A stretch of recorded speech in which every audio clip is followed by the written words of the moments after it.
Hello everyone, welcome back to my YouTube channel The Legal Life. This is Priti Rajma in front of you. Today in this particular session, we will understand what is AIB exam. So AIB exam क्या होता है, कौन conduct कराता है, योग्यता क्या है उसके लिए, क्या हर स्टूडेंट AIB का एग्जाम निकाल सकता है, क्या होना चाहिए एक स्ट्रेटेजी किसी भी एग्जाम को निकालने के लिए, क्या स्ट्रेटेजी होना चाहिए और इस एग्जाम को निकालने के लिए क्या स्ट्रेटेजी होना चाहिए, बोथ आर डिफरेंट। क्या जो हम बेरेट पढ़ते हैं, एक लॉ स्टूडेंट जो LLE में पढ़ता है, क्या वही वाली बेरेट चल जाएंगी AIB में? कई सारे क्वेश्चन स्टूडेंट के दिमाग में रहते हैं, क्योंकि जैसे ही कोई स्टूडेंट कॉलेज से पढ़कर अपनी LLB की डिग्री हासिल कर और उसके बाद फाइनल ईयर क्लियर करने के बाद अपने इनरोलमेंट के लिए जब स्टेट बार काउंसिल से इनरोलमेंट कराने के लिए जाता है और वहां से भी इनरोलमेंट करा लेता है, जो भी उसके लिए मतलब जो भी डॉक्यूमेंट लगते हैं, जो भी फॉर्म वगैरह भरे जाते हैं, वो सब चीज क्लियर करने के बाद एक बच्चा AIB एग्जाम करने के लिए क्वालिफाई हो जाता है।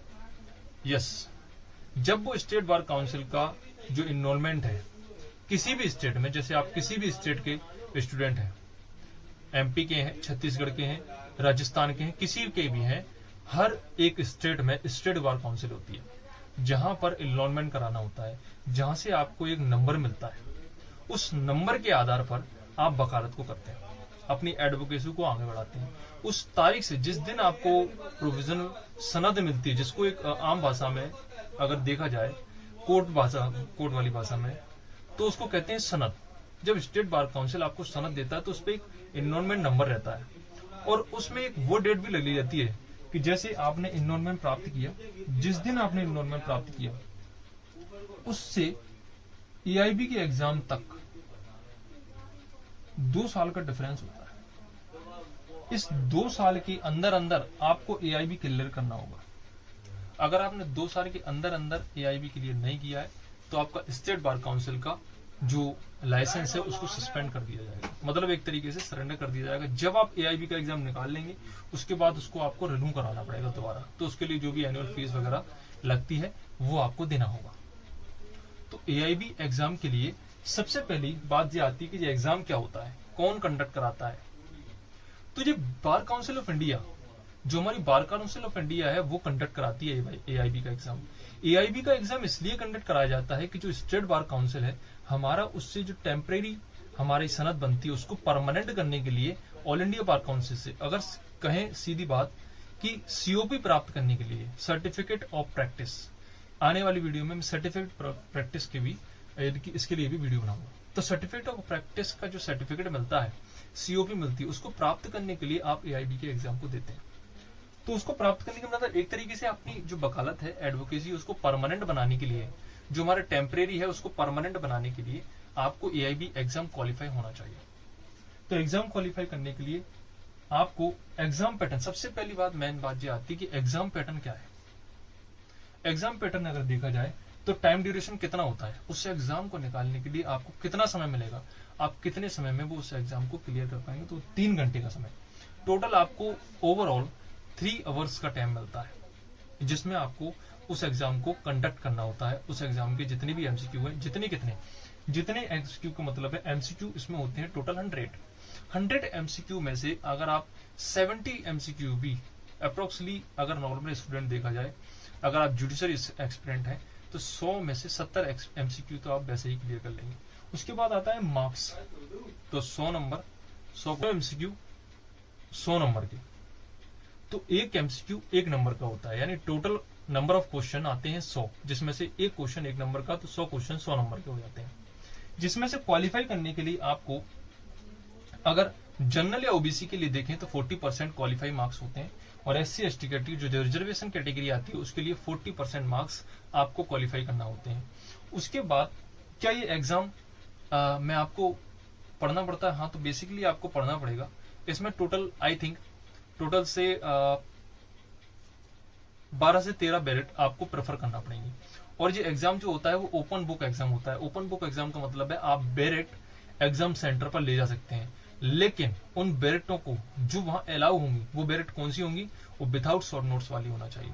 विदाउट शॉर्ट नोट्स का मतलब है कि उसमें जो कमेंटमेंट नीचे दिए रहते हैं, किसी भी बैरेक्ट में आप देखेंगे नीचे कमेंटमेंट दे रखे हैं, तो उसको विदाउट शॉर्ट नोट्स के वीडियो, जो विदाउट शॉर्ट नोट्स वाली बैरेक्ट्स हैं वो आपको मार्केट से परचेस करना होंगी, और वो वाली बैरेक्ट वहां पर अलाउ होती है। इस एग्जाम में ये होता है, यानी ओपन बुक एग्जाम होता है।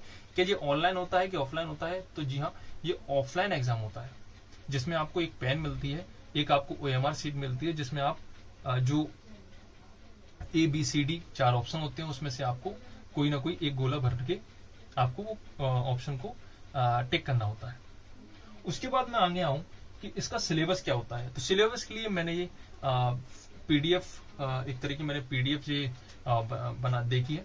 इस PDF में आप देखें, इस फोटो में आप देखें, सबसे पहले कौन कौन से एग्जाम आते हैं। तो सबसे पहले तो इसमें आप सिलेबस को देखेंगे तो सिलेबस में सबसे पहले मिलता है इसमें कि टोटल कितने एक्ट पूछे जाते हैं। टोटल इसमें आता है सिलेबस में 19 सब्जेक्ट देखने को मिलता है। 19 सब्जेक्ट में सबसे पहली बात इसमें मिलता है, सबसे पहला कॉन्स्टिट्यूशनल लॉ। कॉन्स्टिट्यूशनल लॉ सबसे पहले इसमें मिलता है, वो भी आता है 10 नंबर का, मतलब नंबर ऑफ क्वेश्चन इसमें मिलते हैं 10। उसके बाद आता है IPC, इंडियन पीनल कोड। इसके बाद इसमें BNSS भी ऐड हो जाती है। अभी जो नया सब्जेक्ट आया है उसमें BNSS भी ऐड है। BNS जो नए वाले हमारे क्रिमिनल लॉ आते 3, BNS, BNSS और BSA, ये तीनों भी इसमें IPC, CRPC और एविडेंस के साथ अटैच होके आएंगे। तो IPC 8 नंबर की, उसके बाद CRPC 10 नंबर की आती है। CRPC और IPC और ये कॉन्स्टिट्यूशनल लॉ और CPC इसके बाद 10 नंबर की, उसके बाद एविडेंस आता है 8 नंबर का। तो ये एक मेजर लॉ कवर करता है। अगर आप इधर से भी पढ़ के जा रहे हैं थोड़ा बहुत, तो आप अच्छा पेपर कंडक्ट कर लेंगे, क्योंकि ये सारे जो सब्जेक्ट मैंने ऊपर की बताए, जैसे इसमें जो 8, जैसे 10 नंबर का है, 8 नंबर का, 8 10 नंबर के, फिर 10 नंबर का, फिर 8 नंबर का ऊपर से जो दिखा है। फिर एक देखेंगे आप फैमिली लॉ, वो भी 8 नंबर का है। उसके बाद आप देखेंगे कि law of contract and specific relief act जो आता है हमारा, प्रॉपर्टी लॉ आता है, नेगोशिएबल इंस्ट्रूमेंट एक्ट आता है।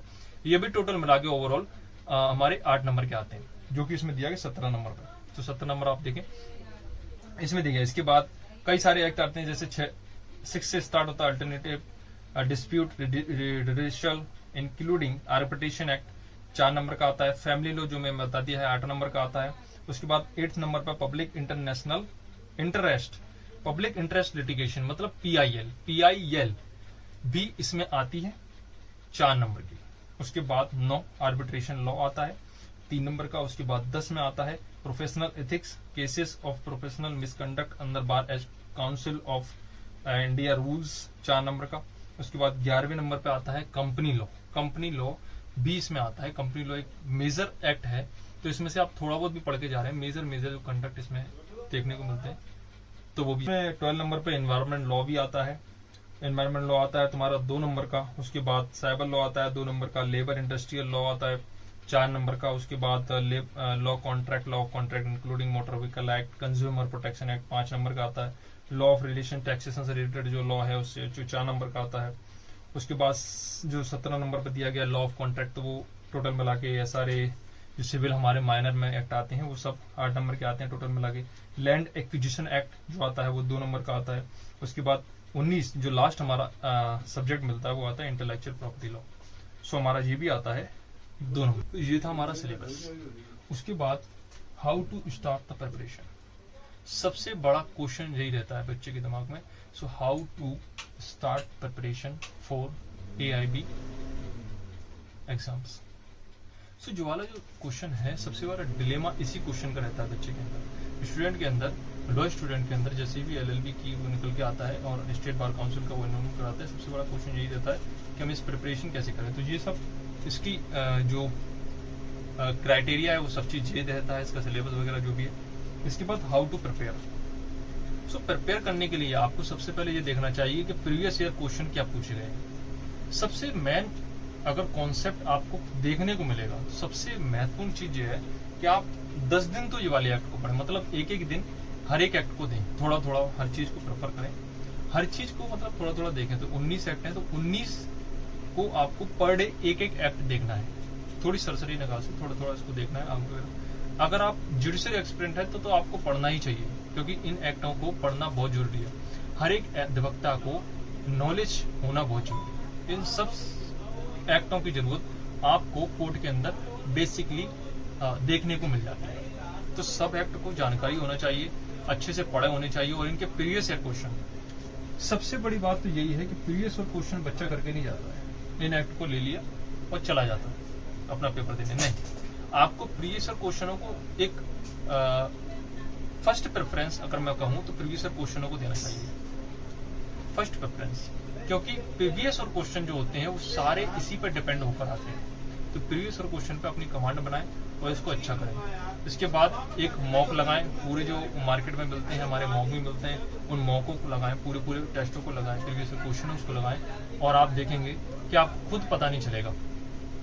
मतलब एक साइड आप प्रीवियस ईयर क्वेश्चन रखें और एक साइड आप पूरा वो रखें जो बेरेक्ट होती है। तो आप धीरे धीरे उसको प्रेफर करते जाएं, देखते जाएं कैसे क्या क्वेश्चन आए, एक बार इसको ऐसे ऐसे करके आप जब तैयारी करेंगे तो आपकी एक अच्छी तैयारी हो जाएगी एआईबी क्लियर करने के लिए। तो अगर आप इस एग्जाम को निकालना चाहते हैं तो इस वीडियो को देखना आपके लिए बेनिफिशियल होगा। So thank you for listening.